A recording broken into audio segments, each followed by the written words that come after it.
Si la experiencia va por encima de la Biblia, usted acaba de completar el primer paso para crear una secta. No existe nueva revelación. Eso no puede hacer una doctrina ahora y empezar a decir, no, Dios te pedirá que te quite las pantallas. No, porque eso fue con Ramón Mujica. Nosotros no dependemos de profecía. Nosotros no necesitamos la revelación de la profecía porque tenemos la palabra. 2 horas de cántico, 4 rápidas, 3 lentas.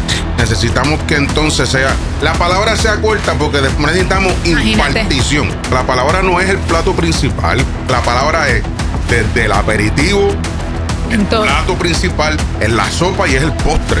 Es todo. La palabra fue escrita para la revelación. Y vino un ángel y me dijo... Y si Dios no habla, el culto no se encendió. El peligro de la revelación. Casi nada. Y es un tema que yo sé que puede ser un poquito polémico, ¿verdad? Pero fue porque puse algo ayer a base de una pregunta que me hicieron inbox. Y yo puse esto. Es que esto te lo tiene que revelar Dios. Una frase que se está usando muchísimo. Y puse estos puntos. No importa cuántos resultados tengas, cuánto bendecido has sido por el asunto, cuán impactado fue tu vida. Si no lo puedes corroborar por la palabra, no lo enseñes. Exacto. Si Dios es el que me lo tiene que revelar, pues no existe razón por la cual lo puedas enseñar. Cuidar el cuerpo de mi experiencia personal también es preservar la esencia pura del evangelio. Si la experiencia va por encima de la Biblia, usted acaba de completar el primer paso para crear una secta. Ay. Bastante sencillo. Pero ¿por qué empiezo con esto? Porque yo creo que hay temporadas donde hay frases que se vuelven cliché dentro. Bueno, como todo, ¿verdad? Sí, como todo sí, en la vida. Pero una oración que me la han enviado varias personas es gente diciendo, es que esto que estoy enseñando te lo tiene que revelar Dios. Porque esto solamente los entendidos entenderán y solamente los que a Dios se les reveló. Entonces, hay una nueva revelación. O sea, hay gente que tiene una revelación exclusiva. Hay gente que vive más adelantado y tiene una revelación nueva a lo que el cuerpo de Cristo se ha sostenido hasta hoy después de 2000 años. No existe nueva revelación. Pero es interesante porque tiene una línea muy finita. Claro. ¿Verdad? Porque también tú dices, Jesús le decía, el que oiga, o sea, el que tenga oídos para oír, oiga. A unos no entendían, a otros se les revelaba el contenido de qué era lo que decía. Y yo creo que ahí está la línea finita, donde tenemos que tener cuidado. Porque obviamente, quizás nosotros conocíamos de Jesús desde, qué sé yo, nuestros padres, pero se nos reveló en X momento cuando el Espíritu Santo nos dio convicción. Entonces, ahí es que está la línea finita. Ok, la pregunta sería entonces, ¿qué me van a revelar? Porque la revelación de Dios es en Cristo Jesús hacia nosotros. Ahora, ¿qué es la revelación? No son frases nuevas, no es una línea nueva, no es una doctrina nueva, no es una enseñanza nueva. Que obviamente, como digo una cosa, digo la otra. Podemos hacer un entre paréntesis entre lo que es una experiencia personal. Son dos carriles diferentes. Dos carriles diferentes. Sí, porque eso se me interpreta a mí y se me revela a mí conforme a mi lenguaje también. Claro. Mis propósitos. Correcto. Y yo creo que nadie puede, ¿verdad?, señalar la experiencia de nadie. Porque solamente la persona que lo vivió. Ahora, de eso yo crear un sistema, una doctrina, una línea de pensamiento donde yo le voy a enseñar a los demás que porque Dios me lo mostró a mí de una manera, debe de ser así, ahí está lo incorrecto. ¿Por qué? Porque Dios puede trabajar conmigo algo personal. Yo creo, no sé si lo mencionan acá, pero fue algo que me pasó a mí en mi juventud. Dios me habló a mí sobre quitarme las pantallas. Para los que son de Latinoamérica, para los aretes, lo que se ponen en las orejas. Y eso fue algo que personalmente Dios trabajó conmigo porque eso para mí era un ídolo. O sea, yo gastaba lo que no tenía por eso. Era una convicción que yo tenía, un amor por eso. Y yo recuerdo que en mi corazón hubo como que, mira, mano, o sea, tú tienes un problema con eso. No con otra cosa, lo tienes con eso. No es la ropa. Ahí se te reveló. A mí eso fue.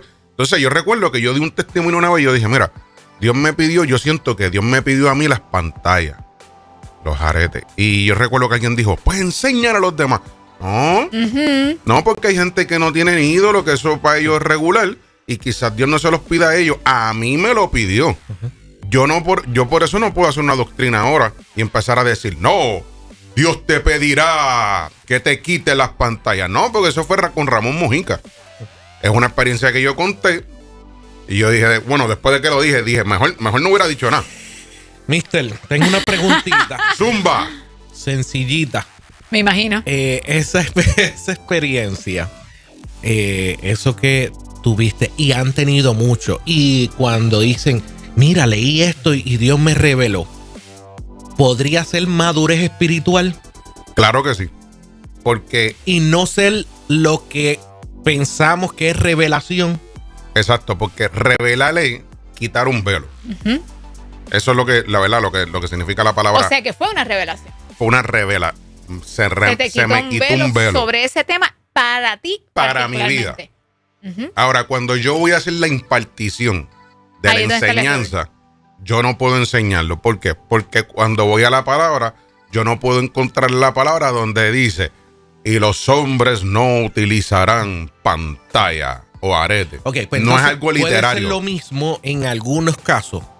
Madurez y revelación puede ser lo mismo o son dos cosas diferentes. Ok.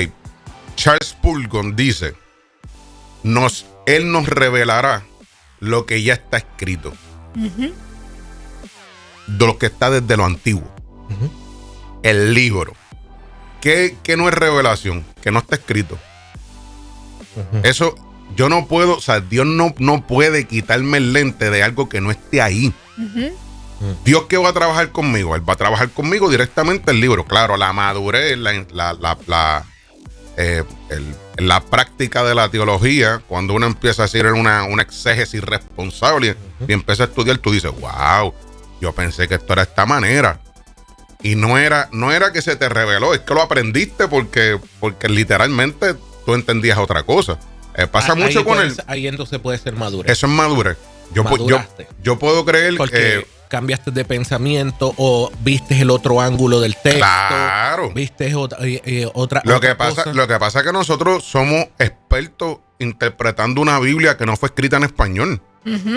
Exacto. O sea, no fue escrita en inglés. Y como yo le enseño a mis estudiantes, hebreo y griego es mucho más amplio que el español. Claro, cuando se hacen las traducciones y tú caes en el español y no tienes una palabra exacta, tú dices, ahora ¿a dónde yo la encuentro? Entonces buscan la facsímil más razonable para decir, esto es esto. Por ejemplo, yo siempre lo explico con el idioma inglés. Yo puedo decir en español, te tengo cariño, te aprecio, te quiero, te amo. Ajá. Y son 4 niveles diferentes, pero en inglés I love you. Entonces cuando tú le dices a alguien en inglés, bueno, yo te quiero decir te aprecio, pero no te amo. Porque para nosotros en español, nosotros le tenemos rango o le tenemos niveles a eso. Sin embargo, en inglés te vas hasta lo último de cantazo. Entonces pasa cuando traducimos. Es nuestra definición de que es lo último, quizás ellos lo ven más. Claro, pasa de griego a español y de hebreo a español. Que por ejemplo, la palabra papá tiene 16. El mismo amor. 16 maneras. Señor tiene 9 maneras de explicarse. Entonces, cuando lo trae acá, todo cambia. Claro, cuando tú te empiezas a estudiar y tú empiezas a maximizar la palabra, el pensamiento va a cambiar. Y tú vas a decir, wow. Se te revela. Se te revela, pero siempre estuvo. Exacto. Siempre ha estado y no cambiaste la letra. ¿Qué hiciste? Profundizaste. Entraste más adentro. Pero en el caso, por ejemplo, del ejemplo que estás dando, quizás no diga categóricamente eso. Pero tú lo haces tuyo porque, por decirte, hay cosas que no son lícitas, pero no nos convienen, por decir. ¿Verdad? Oh, no, ahí encajan 20,000 cosas. Claro, pero en ese caso, yo no lo voy a hacer una norma, una regla, una dogma para otros, pero te da paz esa revelación, ese velo que se te quita, porque eso estaba causando algo en ti.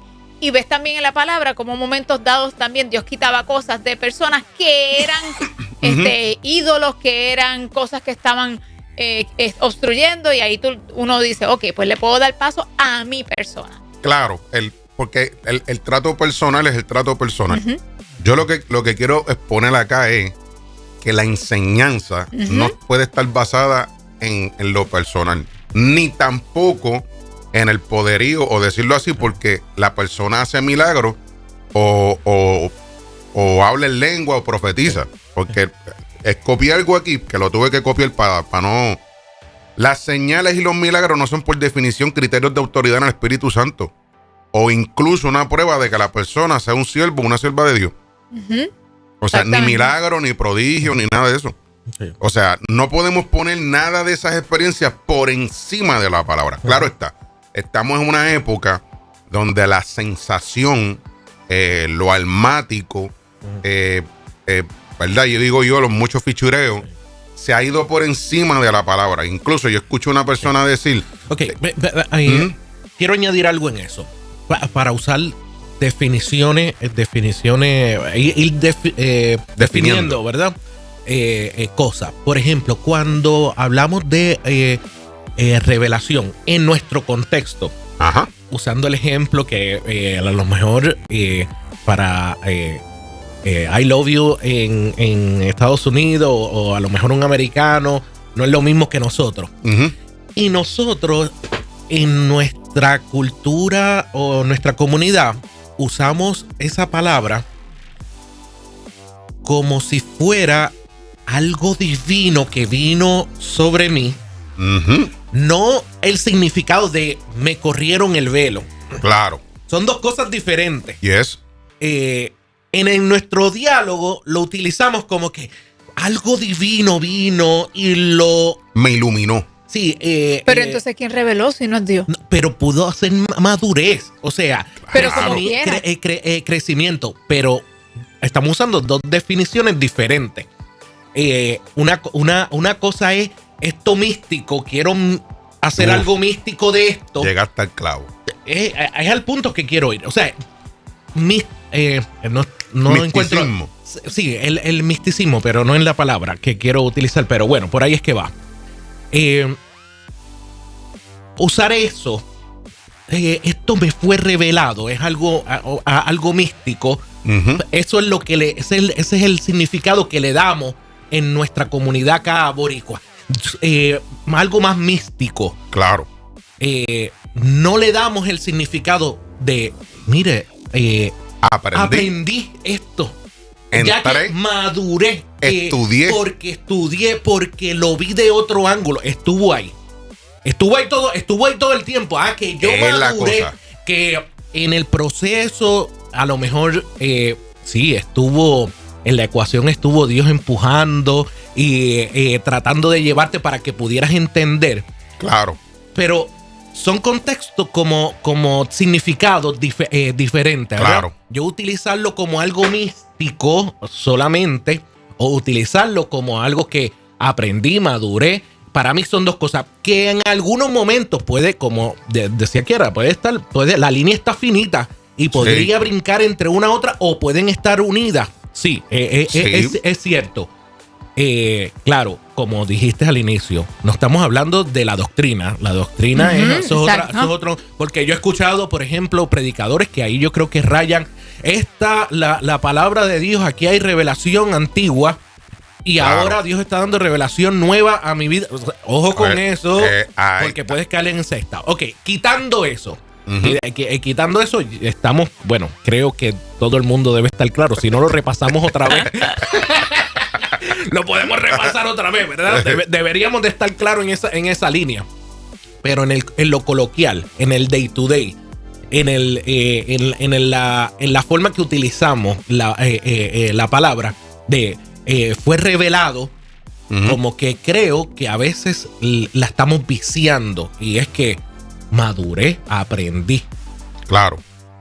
¿Entienden mi punto? Es que ese es el punto, porque mira, yo creo que Kiara tiene un aspecto diferente. Lo que aprendí, yo me profundiza.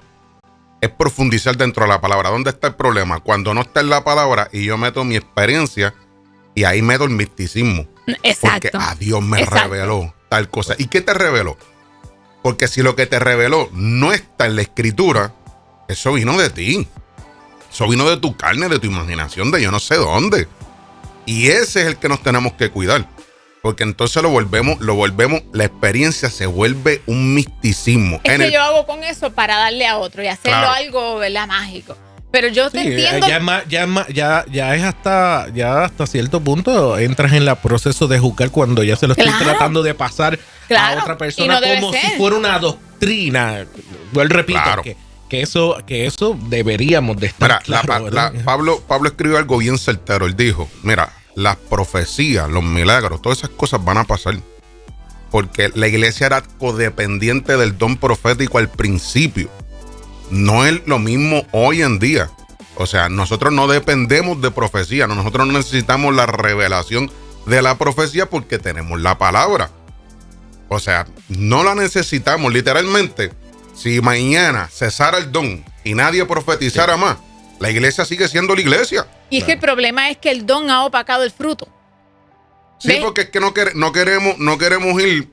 Volvemos a lo mismo. La Biblia se ha vuelto, o la palabra se ha vuelto algo tan básico para algunos que es insuficiente. Entonces necesitamos 2 horas de cántico, 4 rápidas, 3 lentas. Necesitamos que entonces la palabra sea corta porque después necesitamos impartición. Y la impartición, los cánticos, la profecía, se volvió como el main event. Cuando la palabra siempre ha sido, mire, si usted llega a la iglesia y usted no canta, ya la hizo. Y si escucha palabra, ya la hizo. Y si usted va y no se reparan los pelos y no lo profetizan y no lo tocan y no hay un milagro, con la palabra es más que suficiente, porque la palabra no es el plato principal. La palabra es desde el aperitivo, el plato principal, es la sopa y es el postre. Es todo. Y Pablo predicaba larguísimo, ¿sabes? Largo y tendido. Pero fíjate, yo entiendo lo que está diciendo Esteban, veo ese punto, porque también lo vemos. Pero yo pienso que también de acuerdo a la persona que tú estés escuchando ese tipo de frases y el fruto, porque si no, Juan, entonces, ¿dónde cae? Juan era aquel que hablaba de las revelaciones, de las visiones, de lo que Dios le estaba dando, porque es que también cuando el velo se nos revela, o sea, se levanta, como digamos, como lo quieran decir ahora, o uno vio el rema, el famoso rema, ¿verdad? Que tanto uno también ha escuchado. Es algo que te deja atónito y perplejo, ¿no? Porque empiezas a ver una forma diferente. Claro. Y a veces es diferente decir, ok, si maduré, aprendí, no por no tener el orgullo, o sea, el tener el orgullo muy alto o no ser humilde, sino para darle gloria a Dios de que eso no es de uno. Sí. Si utilizamos entonces, la palabra revelación en el contexto correcto, o sea, como mira, lo vi de esta otra forma, pues está bien. Miren, me fue revelada. El problema, mi conflicto, es que cuando lo escucho, lo extrapolan a algo místico. Ahí es donde yo entiendo. Y a veces puede pasar, pero yo creo que a veces se utiliza en la palabra queriendo dar la referencia al misticismo, y la gente y verlo como que algo más elevado, o sea, como que esta persona está más elevada. Y absoluto. Como no fue revelado, tú tienes que decir que sí. Ya no puedes negarte a eso. Entonces hay que tener cuidado. Hay que escudriñar cualquier revelación que uno oiga. No. Eso también nos toca. Oye, pero sí. Porque esa es otra, que otros creen sin ¿tú sabes cuántas veces yo he cometido errores? Y la gente dice, ¡amén! Y tú dices, pero si yo acabo Moisés construyó el arca. Sí, ¡amén! Y yo he puesto a Noé con Pedro de momento. Y ¡amén! Y te lo repiten y lo escriben en Facebook. Sí, mira, hay algo que se utiliza muchísimo para este tema de la revelación. Y es el tema de los secretos a los antiguos. Lo que era un secreto a los antiguos, colosenses. Ese secreto a los antiguos no es otra revelación que Cristo Jesús. Esa es la revelación. Él fue oculto hasta que se nos reveló el secreto. ¿Cuál era el secreto? Cristo Jesús, esperanza de gloria. No existe otra cosa. Todo apuntaba a Él. Por eso la primera escuela de Jesús está diciendo, ustedes ven esas enseñanzas que están escritas ahí. Todo eso tiene que ver conmigo. Son sombras, son muñequitos, son figuras de lo que yo soy, la sustancia, ya yo no soy la sombra. Y ahora que tenemos la sustancia en Cristo Jesús, Él es la revelación. La palabra fue escrita para la revelación. Tanto el que lo dice como el que lo recibe, o sea, que escucha, nosotros escudriñar la palabra para poder pasar por ese filtro de la revelación, porque sin duda Dios revela. Y el tema muestra y enseña. El tema no para quién tiene, a veces ponemos quién tiene la razón y tirar no, vamos a pensar en esto sobriamente, basado a las escrituras, y como dije, una cosa es, hay palabras que las usamos coloquial y tienen un significado para nosotros en lo coloquial. Exacto. Y otra es su significado, ¿verdad? Eso. Si lo utilizamos en su significado original, pues probablemente estamos en lo correcto. Eso. Ahora, cuando lo sacamos de ahí, y en mi punto, y evalúe esto, considérelo, y lo llevamos al misticismo, lo llevamos como vamos a evaluar si eso es correcto, lo que es la revelación, o si lo estoy llevando a otro nivel, o si lo estoy sacando y lo estoy poniendo algo más emocional que otra cosa. Ya cuando maduré, vi que crecí. Entendí. Hay textos que yo leía antes que no me hacían sentido. Y ahora es como y no tiene nada que ver que fue que vino un ángel y me dijo... Esteban. Pero tampoco lo llevamos ahí. Pero lo que estoy diciendo no fue así. Fue que fui madurando los cantazos de la vida, fui leyendo, fui profundizando la palabra. Pero eso te abrió a lo que Dios quería. Y lo descubrí. Ese es el significado original de revelación. No fue misticismo. Eso. No fue misticismo. Fue que maduré y la palabra me fue revelada. Considérelo, simplemente si está echando fuego. Mira, si para mí es sorprendente eso, imagínate una persona que no cree en Dios, que la mayoría de los teólogos no creen en Dios, y tener los significados correctos de las enseñanzas. Y aún así esa gente no son iluminadas por Dios. Bueno. Mira, es que esto pique se extiende, porque si nos vamos a la definición en español de misticismo, todo esto entra en misticismo. Claro, Dios tiene mística, pero no tiene misticismo. Entonces, el punto es, no, porque esto habla de una práctica espiritual, de unión íntima con lo divino, lo absoluto, a través de experiencias directas. Próximo miércoles, contemplativa mística versus misticismo. Exacto, pero el problema es en la cultura como ha traducido también las cosas. ¿Ves? En que todo entonces se mueve bajo este manto, ¿verdad? Profético espiritual, y si Dios no habla, el culto no se encendió. Digo, Dios siempre habla. Ustedes me entienden. Hay cosas que las estamos arrastrando por nuestra cultura, nuestra gente, amuletos y cosas, y que las vamos arrastrando, que están ahí involucradas en ese proceso decimos, ¿verdad? Que ese proceso de misticismo, que realmente no surge ningún efecto en la realidad. Eso. Es esta relación realmente con Dios y esta intimidad con la palabra que nos va revelando, nos va revelando y vamos viendo y vamos madurando. He oído a muchos fanáticos afirmar que el Espíritu Santo les ha revelado esta o aquella idea. Estas son tonterías reveladas. En la actualidad, el Espíritu Santo nos revela cosas nuevas. Él trae lo antiguo a nuestra memoria. El canon de la revelación ya está terminado. No se le puede agregar cosa alguna. Dios nos ofrece una nueva revelación, sino que afianza la antigua.